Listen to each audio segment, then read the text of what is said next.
Self-sustaining crude oil refining is on Africa's horizon, and Nigeria plans to be a leader. And we'll look at how solar power is being used to make homes brighter, to move people around, and to empower lives. And Nigeria's tomato industry recovers from an outbreak of the disease, Tuta absoluta. Now farmers face the challenges of getting produce to the market. Africa 54 starts right now. Hello, I'm Cynthia Are, a Channels Television here in Lagos. Stay with us in the next half hour for stories from around Nigeria and the continent. And I'm Esther Gido Ewart of the Voice of America, coming to you from our global headquarters here in Washington. Solving Africa's energy needs is a major factor of sustainable development on the continent. The multi-billion-dollar Dangote Refinery situated in Lagos is a response to this problem as it aims to refine 650,000 barrels of crude oil per day when completed in 2019. The refinery will be the biggest in Africa with the capacity to meet the energy needs of the entire continent, and it's already drawing the attention of some African leaders. Take a look.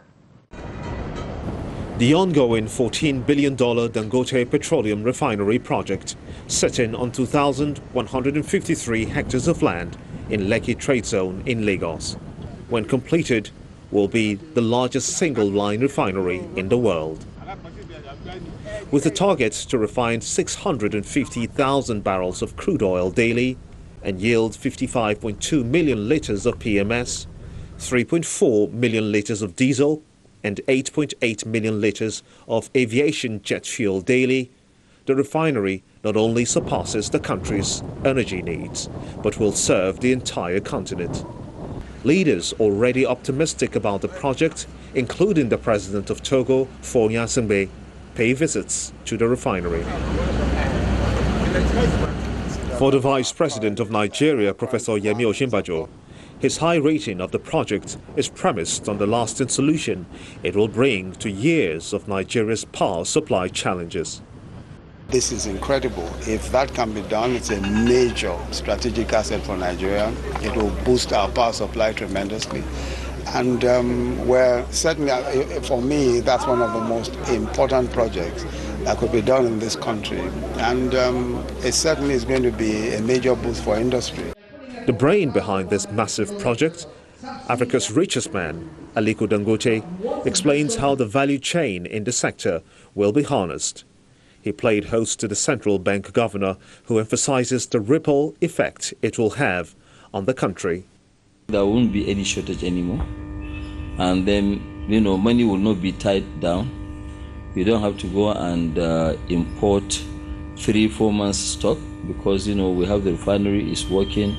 We have massive storage, which I think it is, it will, assist in the supply chain.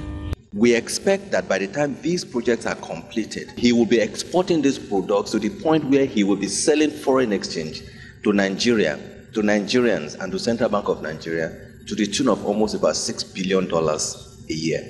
That is the kind of project that we think we should support. And we think we need to encourage more Nigerians to begin to think like Alhaji Aliko Dangote.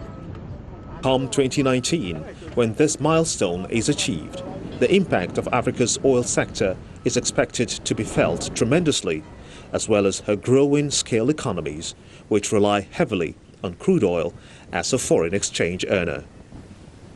Now, staying on the topic of refining crude oil, Nigeria is positioning itself to be a leader in fueling the continent.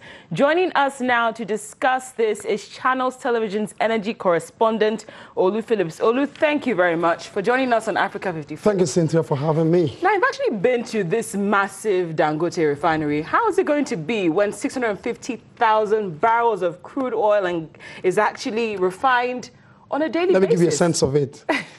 Our 3 combined capacity in terms of refinery that we already have produces a combination of 5,000. The 3 refineries Nigeria has as a country. Now, a single line of refinery is going to come on in the next 18 months or thereabout, or 20 months, with the capacities for 650,000. Now, at optimum production for our 445 refineries, you can only get maximum yield of about 20 million liters of PMS, for instance. And the demand for our daily consumption is put at about 35 to 40 million liters.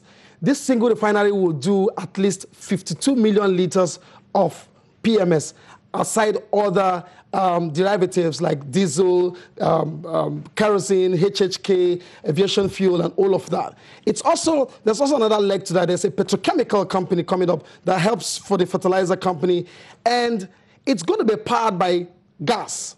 And so the gas that will fire some of these machines will also have excess reserves in terms of megawatts that you can also send back into the system, send back into the country, and you can even export that.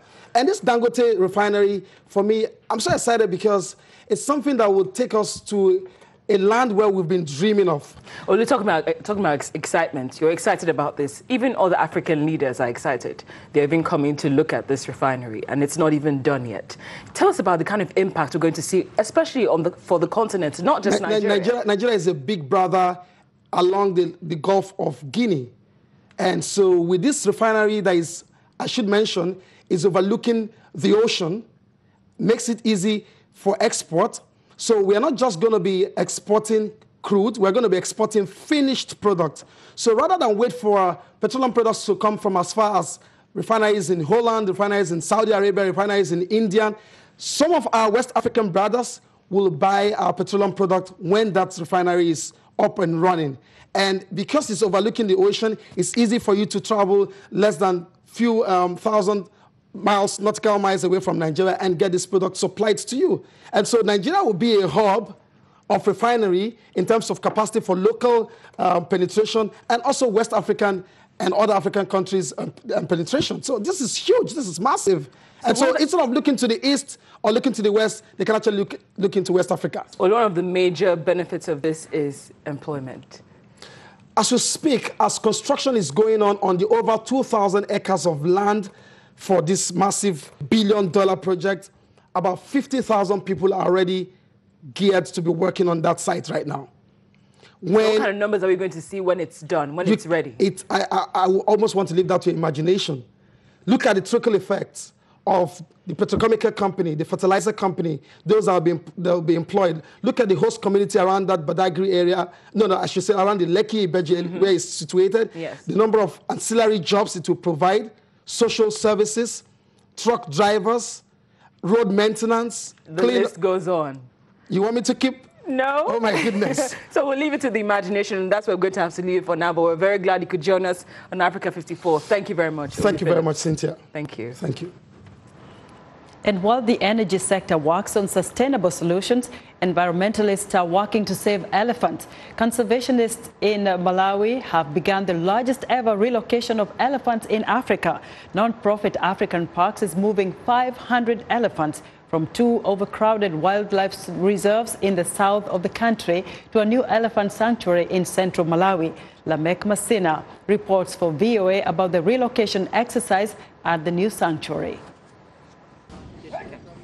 These elephants are just being released into the sanctuary at Nkota Wildlife Reserve in central Malawi. They are here after traveling more than 400 kilometers by truck from Liwonde Wildlife Reserve in southern Malawi.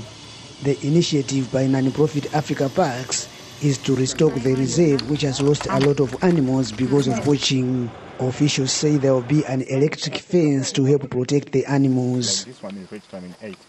It's a reserve that has, at the moment, very, very few animals. And the idea is to try and restock it, bring back some of the animals that once existed here, which are locally extinct. Wildlife officials say the number of elephants at the reserve has decreased from 1,500 to fewer than 100 in the last 20 years. About 190 of the 250 elephants to be moved this year have been restocked since early July. Apart from the elephants, we are also bringing in sable antelope. We are also bringing in waterbuck, and we'll be bringing in warthogs, and other, plains game. Government authorities have already fears the relocation may break the family bond of the relocated animals. We are not just moving individuals. We are making sure that the entire family, right, is moved from Park A to Nkhotakota to make sure that the bond is still there. The relocation of the remaining 250 elephants will be conducted between July and September next year. Lamek Masina for VOA News, Nkhotakota, Malawi. We want to know what you think about Africa 54 and the stories we covered. Join the conversation on Facebook. The address is Africa 54 and check out our headlines 24/7 on voaafrica.com. Coming up, solar power is gaining popularity on the continent. It's powering homes in South African settlements and running buses in Uganda.